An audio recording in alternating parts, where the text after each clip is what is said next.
Pagkatapos ng unang laban ng grupo, masayang ipinahayag ni Dubai na nagagawa na niyang pumatay ng halimaw ng lantaran. Nagpasalamat naman si Wu Bangji kay Tang, ngunit sinabi ni Tang na ang lakas na taglay niya ngayon ay bunga ng sarili niyang pagsisikap. Pinaalalahanan din niya ang grupo na maghanda dahil hindi magiging madali ang susunod nilang kalaban. Hindi sila maaaring magpabaya, lalo na't ang makakatapat nila ay nagkaroon din ng panalo sa Coliseum. Dahil dito, sinabi ni Dubai na kailangan pa nilang magsumikap. Habang nag-uusap ang grupo, dumating ang tagapamahala at sinabi nitong hindi siya makapaniwalang nagawa nilang manalo sa unang round. Humanga siya dahil kahit mga vassal lamang sila, ipinakita nilang malakas sila. Ipinahayag din niyang kailangan nilang sumama sa kanya dahil hindi sila maaaring umalis hanggat hindi sila nakakakuha ng 3 sunod-sunod na panalo. Dinala niya ang grupo sa isang silid para sa mga kalahok. Doon ay nagkaroon sila ng maikling pagpupulong bago nagpahinga. Pagsapit ng umaga, tinawag sila muli ng tagapamahala at sinabing magsisimula na ang kanilang laban. Pagpasok nila sa arena, agad na naghiyawan ang mga manunood. Ipinakilala ng announcer ang Shrek team na binubuo ng mga human vassals na nakikipaglaban upang makamit ang noble status. Binanggit din niya na may mga human vassals na sumubok noon na makuha ang pagiging noble sa arena, ngunit lahat ng sumali ay namatay. Bumigat ang pakiramdam ni Wu Bangji sa narinig, naalala ang mga taong nagbuwis ng buhay noon. Pinayuhan siya ni Tang na huwag magpadala sa galit at hayaan na lamang nilang patunayan sa laban ang kanilang kakayahan. Ipinahayag ng announcer na nakakuha na ng isang panalo ang Shrek team, ngunit ang malaking tanong ay kung makakamit pa ba nila ang ikalawa. Sunod niyang ipinakilala ang paparating na kalaban, ang Slaughter Team. Pumasok sa arena ang grupo, at agad napansin ni Guli ang One-Eyed Giant na tinataya niyang nasa 8th rank. Napansin naman ni Tang ang iba pang miyembro ng Slaughter Team, isang Red Demon Fox at 3 Consonance Deer Demons na may malakas na spirit strength. Sinabi niya na tila tina-target sila ng Coliseum, dahil napakalakas ng ibinigay na kalaban. Binalaan niya si Dubai na mag-ingat at huwag gagalaw ng walang utos galing sa kanya. Inutusan din niya ang iba na maghanda sa shockwave ng One-Eyed Giant. Si Cheng naman ang naatasang umatake sa 3 Consonance Deer Demons habang magmamasid muna sila sa galaw ng kalaban. Nang maging handa ang lahat, inanunsyo ng announcer ang pagsisimula ng laban. Agad na ginamit ng 3 Consonance Deer Demons ang kanilang kapangyarihan. Bumuo sila ng tigisang bilog na enerhiya at pinag-isa iyon upang maging isang malaking bowl ang enerhiya. Dahil dito, hindi maramdaman ni Wu Bangji ang ice element sa paligid.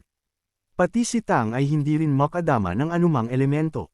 Sigurado siyang ang ginawa ng kalaban ay isang uri ng elemental stripping upang bawasan ang combat power ni Wu Bangji. Unang sumugod ang One-Eyed Giant habang nakasakay sa balikat nito ang Red Demon Fox. Sinabi ni Guli na siya ang pipigil sa mga ito, at lumipad si Cheng upang atakehin ang 3 Consonance Deer Demons. Naton ang atensyon ng One-Eyed Giant kay Cheng at napahinto ito. Inutusan naman ng Red Demon Fox ang 3 nitong kasama na umatake habang tumalon siya mula sa balikat ng higanti upang habulin si Cheng. Isinagawa ng 3 Consonance Deer Demons ang kanilang atake. Ginamit nila ang Spiritual Storm, at tumama kay Cheng ang mga kidlat na dulot nito at napangiwi siya sa matinding sakit. Agad namang sinabi ni Wu Bangji na iyon ay isang spiritual attack at maliwanag na si Cheng ang una nilang gustong pabagsakin. Dahil sa natanggap na direktang atake, nawalan ng balanse si Cheng sa ere at mabilis na bumagsak. Tinangka siyang saksakin ng Red Fox Demon, ngunit bago pa man tumama ang atake ay nagbigay si Tang ng signal kay Dubai. Agad inactivate ni Dubai ang array disk at ginamit ang space transmission.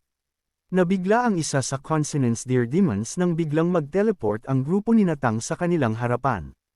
Sinubukan nilang umatras, ngunit huli na dahil nakalapit na si Guli sa kanila. Ipinahayag naman ni Wu Bangji na hindi sila mapipigilan ng elemental stripping. Kinagat niya ang kanyang daliri, bumuo ng Blood Ice Needle, at pinakawalan ito patungo sa isang Consonance Deer Demon. Tumama iyon diretso sa ulo at sumabog. Sa parehong sandali, tinamaan naman ni Guli ang isa pang halimaw gamit ang kanyang buntot. Napansin ni Tang na nawala na ang epekto ng elemental stripping. Si Cheng naman ay prinotektahan ang sarili gamit ang kanyang mga pakpak habang patuloy na inaatake ng Red Fox Demon. Nainis ang One-Eyed Giant sa sinapit ng kanyang mga kasamahan. Buong lakas niyang ibinato ang kanyang sandata patungo kina Tang at sinundan iyon ng shockwave.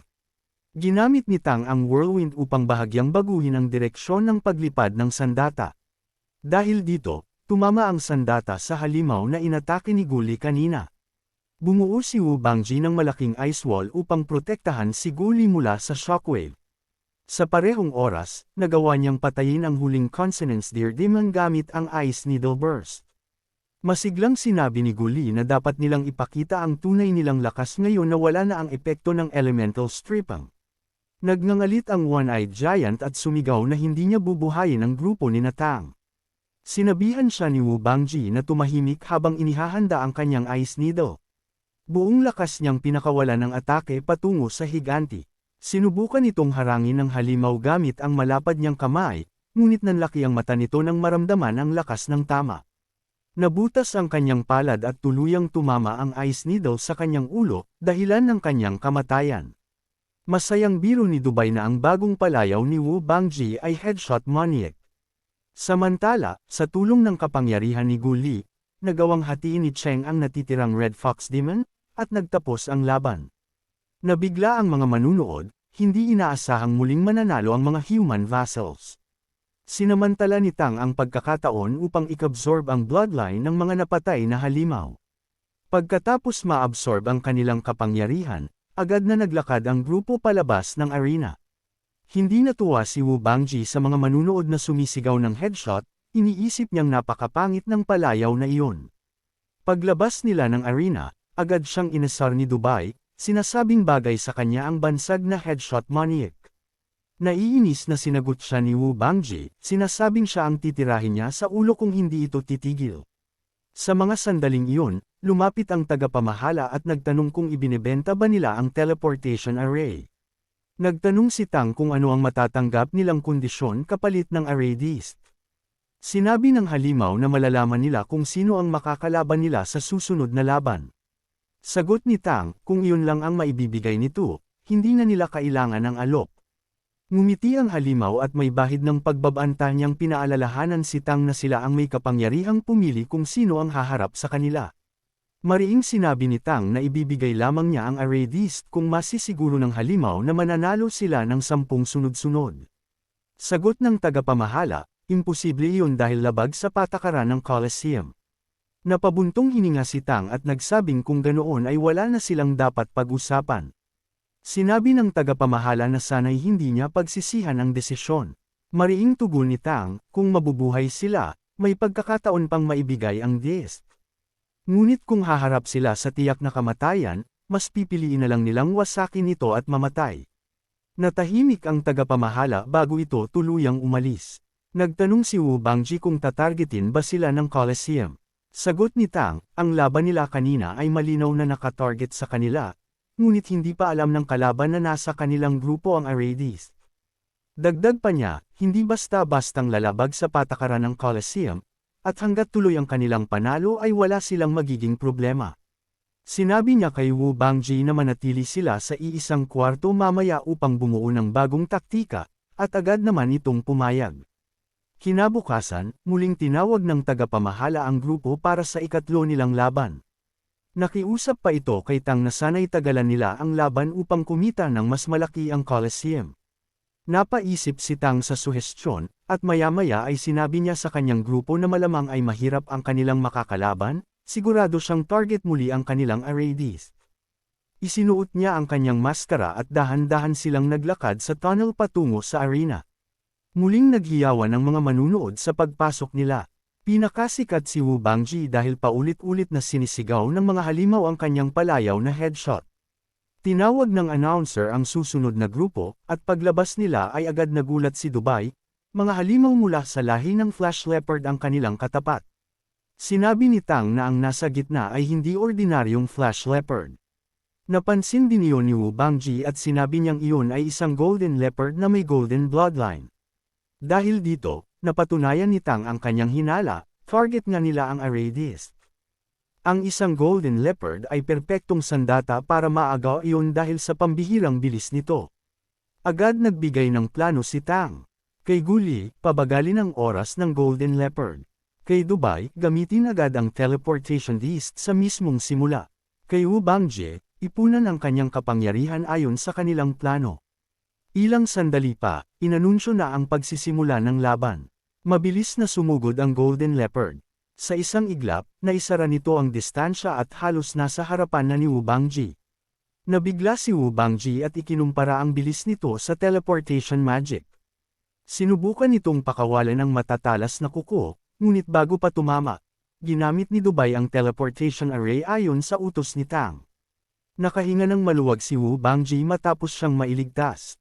Sa sandaling iyon, ginamit ni Guli ang kanyang time change ability upang pansamantalang pigilan ang Golden Leopard. Sumigaw naman si Tang na isagawa na ang kanilang plano. Agad ginamit ni Wu Bangji ang kanyang kapangyarihan at bumuo ng makapal na ice mist na bumalot kina Tang at sa buong grupo. Hindi naman natinag ang Golden Leopard at mapanuyang nagtanong kung magtatago ba sila. Muli itong sumugod at nagpakawala ng sunod-sunod na mabibilis at malalakas na atakeng nakatuon kay Tang. Subalit, kahit anong lakas nito, wala itong nagawang pinsala. Sa loob ng maikling panahon ay lalo pang lumawak ang ice mist ni Wu Bangji at higit na naging marahas ang pag-ikot nito. Nagtanong ang isang flash leopard kung papasukin ba nila ang loob. Sagot ng Golden Leopard, tiyak niyang may kakaiba at delikado sa hamog na iyon. Habang pinag-uusapan nila ang susunod na galaw, biglang nagsigawan ang mga manunood. Galit na tinanong ng isang halimaw kung bakit nakatayo lang ang mga leopard at hindi gumagalaw. Sinabi naman ng isa na kumilos na sila at lumaban, dahil ilang minuto na ang lumipas ngunit wala pa rin silang ginagawa. Alam ng Golden Leopard na mapanganib pumasok sa hamog ng padalos-dalos, ngunit batid din niyang hindi sila maaaring maghintay ng mas matagal, lalo pat lumalaki at lumalakas ang ice mist. Dahil dito, napagpasyahan niyang kumilos. Pinakawalan niya ang kanyang aura at mabilis na pumasok sa hamog, sinundan naman siya ng kanyang mga kasamahan. Sa loob ng ice mist, patuloy na ginagamit ni Tang ang kanyang divine consciousness. Naramdaman niyang pumasok na ang mga halimaw. Natawa siya dahil sa liit ng mga utak nito dahil binigyan sila ng kalaban ng napakahabang oras para makapaghanda ng kombinasyon na atake, at pumasok pa ang mga ito nang hindi handa. Sigurado siya, ngayong nasa loob na ang mga kalaban ay hindi na makakalabas ng buhay ang mga ito. Samantala, sandaling napahinto ang Golden Leopard sa loob ng makapal na hamog. Narinig niya ang iyak at sigaw ng kanyang mga kasamahan. Napamura siya kahit siya ay hirap makayanan ang pinagsamang ice at wind attack ng grupo ni Tang. Napagtanto niyang hindi na sila maaaring magtagal at kailangan na nilang hanapin ang lokasyon ng Shrek Team, dahil lalong lumalakas ang wind at ice elements sa paglipas ng bawat segundo. Habang nag-iisip, may naaninag siyang anino sa loob ng hamog at agad niya itong inatake. Ngunit napaatras siya sa gulat nang mapagtanto na ang kanyang napatay ay isa sa sarili niyang kasama. Naghimutok siya sa galit, wala siyang magawa laban sa wind blades at ice blades na nakahalo sa umiikot na nyebe. Napabulong siya sa sarili, kung magpapatuloy ang sitwasyon, hindi na sila makakalaban at tiyak na katapusan na nila. Pinakawalan niya ang kanyang malakas na aura upang protektahan ang sarili laban sa hamog, kasabay ng galit niyang deklarasyon na sana'y huwag magpakita sa kanya si Tang sa labas ng Colosseum. Binalak ng Golden Leopard na tumakas sa laban at lumabas mula sa ice mist. Ngunit sa sandaling iyon ay nagsalita si Tang mula sa loob ng hamog na hindi iyon mangyayari. Ginamit ni Tang ang Purple Demon Eyes upang guluhin ang isipan ng halimaw. Sa isang kisap mata, mabilis siyang lumapit at pinasabog ang ulo nito. Pagkatapos ay inabsorb niya ang bloodline ng Golden Leopard, at doon niya nalaman na ang espesyal na kakayahan nito ay long-distance teleportation. Unti-unting humupa ang ice mist ni Wu Bangji. At nang tuluyan itong maglaho, tumambad sa mga manunood ang grupo ni Tang, nakapirmi, handa, at nakatayo sa paligid ng malamig na bangkay ng mga halimaw na hindi na nakalabas ng buhay. Nagsigawan ang mga halimaw na manunood habang binabanggit ang pangalang headshot. Samantala, hindi maunawaan ni Wu Bangji kung paano nagawa lahat iyon ni Tang. Inamin niya sa kanyang sarili na hindi niya magagawa ang ginawang pagpapasabog ni Tang sa ulo ng leopard dahil hindi pa siya ganun kalakas. Ilang sandali pa ay nilapitan ng grupo ang tagapamahala. Ipinahayag ni Wu Bangji na kukunin na nila ang napanalunan nilang pera dahil aalis na sila. Pumayag ang tagapamahala at nagtanong kung kailan sila muling babalik. Sumagot si Tang na babalik sila depende sa kanilang mood. Pagkatapos makuha ang premyo, agad nagpalit ng damit ang grupo upang hindi sila masundan, saka mabilis na tumakas patungo sa Kerry Mountains. Pagsapit ng gabi, naramdaman nilang ligtas na sila at sandali silang tumigil. Iminungkahi ng mga kasama ni Tang na maghanap sila ng lugar para magpahinga. Sumang-ayon si Tang at sinabing may magandang lugar siyang pupuntahan. Ginamit niya ang array disk at pinaalalahanan silang manatiling malapit sa kanya. Nagulat sina Dubai at Wu Bangji nang makita nilang kusang naghihiwalay ang hamog, na para bang gumagawa ng daan para sa kanila. Ngumiti si Tang at ipinaalam na iyon ang sikreto nilang base na kasalukuyang ginagawa ng kanilang guro. Pagpasok nila, binati sila ni Tang ng maligayang pagdating sa Golden Valley. Namangha ang lahat sa ganda ng lugar at sa makapal na spiritual energy na nakapalibot dito. Pagkaraan ng ilang sandali, nagtungo sila sa kinaroroonan ni Mayor Zhang. Inutusan ng mayor ang mga bata na magpahinga, ngunit si Tang ay pinasama niya upang mag-usap sila ng pribado. Doon ipinahayag ni Mayor Zhang na inutusan siya ng organisasyon na bumalik sa headquarters upang magtrabaho. Medyo hindi siya sang-ayon, ngunit wala siyang magawa. Sinabi ni Tang na inaasahan na niya ito, ngunit bago siya umalis ay dapat munang mag-breakthrough si Mayor Zhang. Nagdalawang isip ang mayor at tinanong kung posible bang mag-breakthrough sa taas ng dagat. Dahil sa pag-aalangan nito, ipinaalala ni Tang ang gintong sanga at kung inakala ba noon ni Mayor Zhang na magagawa niyang gawing gintong puno ang naturang sanga. Dahil dito, tumaas ang tiwala ng mayor at tinanong kung kailan sila magsisimula. Sumagot si Tang na maghintay muna siya hanggang maabot ni Tang ang ikawalong antas. Ngunit sinabi ng mayor na hindi na siya makapaghintay dahil hirap na niyang kontrolin ang sariling kapangyarihan. Pinakalma siya ni Tang at sinabing mabilis lang iyon, at gagawin na niya ngayong gabi. Nagulat si Mayor Zhang at pinayuhan siyang huwag magmadali. Tumungo sila sa lugar ng mga Red Fox kung saan masiglang sinalubong sila ni Hongyu, halatang tuwang-tuwa sa pagdating ni Tang. Na-excite naman sina Dubai at Guli nang makita ang naggagandahang dilag. Sinuri ni Tang ang mga Red Fox at sinabi niyang mahusay ang progreso ng lahat. Dagdag pa niya, kapag naabot nila ang 4th rank ay dadalhin niya sila sa labas. Masayang tugon ni Hongyu na makabubuti nga ang paminsan-minsang paglabas, ngunit tiniyak niyang hindi nila iiwan si Tang. Lumapit si Dubai at tinanong si Tang kung hindi ba nito balak silang ipakilala. Ipinaliwanag ni Tang na ang 18 Red Fox ay nakuha niya mula sa auction at doon sila naninirahan upang maiwasan ang gulo. Hindi maitago ni Dubai ang paghanga at tinanong kung reinkarnasyon ba ng Diyos si Tang dahil sa ganda ng lugar. Tiniyak naman ni Mayor Zhang kay Tang na siya ang magbabantay habang nagbi-breakthrough ito. Sumang-ayon si Tang at nag-meditate sa ilalim ng gintong puno. Mabilis na pumasok ang essence chi sa kanyang katawan habang binabantayan siya ng mayor, na napaisip na marahil matagal nang pinipigilan ni Tang ang pagtaas ng antas. Makalipas ang ilang sandali, nagulat si Mayor Zhang nang biglang sumirit ang enerhiya sa paligid ni Tang. Hindi siya makapaniwala, ganoon lang kabilis ay umabot si Tang sa ikawalong antas. Hindi maunawaan ni Mayor Zhang kung paano naging ganoon kadali para kay Tang ang mag-breakthrough. Halos mabaliw siya sa kanyang nasasaksihan, isang 13 anyos na bata ang umabot sa 8th rank. Tahimik siyang humanga habang pinagmamasdan si Tang. Samantala, patuloy na nagme-meditate si Tang. Sinubukan niyang pagsamahin ang war trampoline na nakuha niya mula sa 9th rank Elephant Demon sa kanyang bloodline. Hindi nagtagal ay nagtagumpay siya. Dahan-dahan niyang iminulat ang mga mata, dala ang bagong lakas na kanyang nakamit. Pabiro namang nagtanong si Mayor Zhang kung iyon na ba ang tinatawag na breakthrough ni Tang. Ayon sa kanya, kung ganun lang kasimple ang cultivation method ng lahat, tiyak na mas malakas na sana sila kaysa sa lahi ng mga halimaw. Tumawa si Tang at sinabing totoo ngang napakadali. Ipinunto niya na dahil matagal nang pinipigilan ni Mayor Zhang ang sarili niyang breakthrough, malamang ganoon din ang mararamdaman nito. Nagtanong ang mayor kung aalis na ba sila, ngunit sinabi ni Tang na hindi kailangan magmadali. Kailangan muna ni Mayor Zhang na i-absorb ang life energy sa ilalim ng gintong puno, at kung mas marami, mas mabuti. Bahagyang natakot ang mayor at nagtanong kung ano ang mangyayari kapag hindi niya nakayanan at sumabog siya. Pinakalma siya ni Tang at sinabing paprotektahan niya ito. Dahil doon, sinimulan ni Mayor Zhang ang pag-absorb ng enerhiya.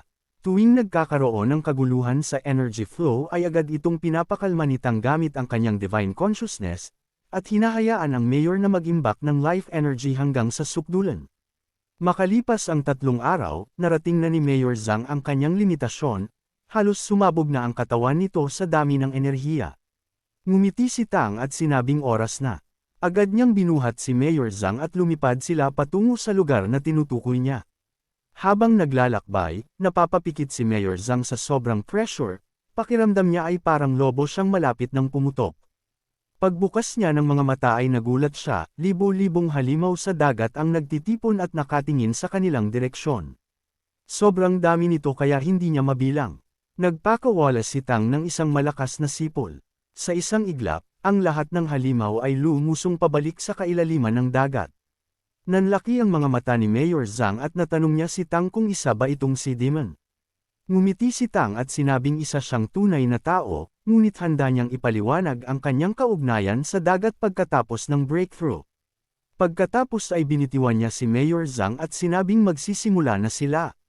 Napasigaw ang mayor habang sumirit palabas mula sa kanyang katawan ang napakalakas na enerhiya.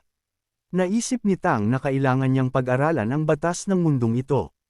Sa hindi kalayuan ay namuo ang maitim na ulap sa kalangitan. Sa kasalukuyan, isang pambihirang breakthrough ang nagaganap.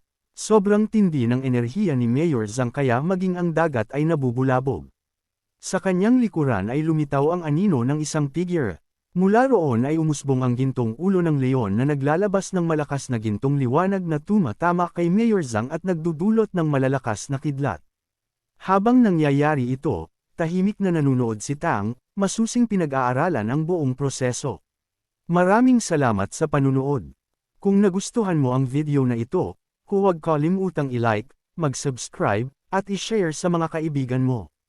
I-click na rin ang notification bell para lagi kang updated sa mga susunod nating kwento. Hanggang sa muli, kita-kits sa susunod na kabanata.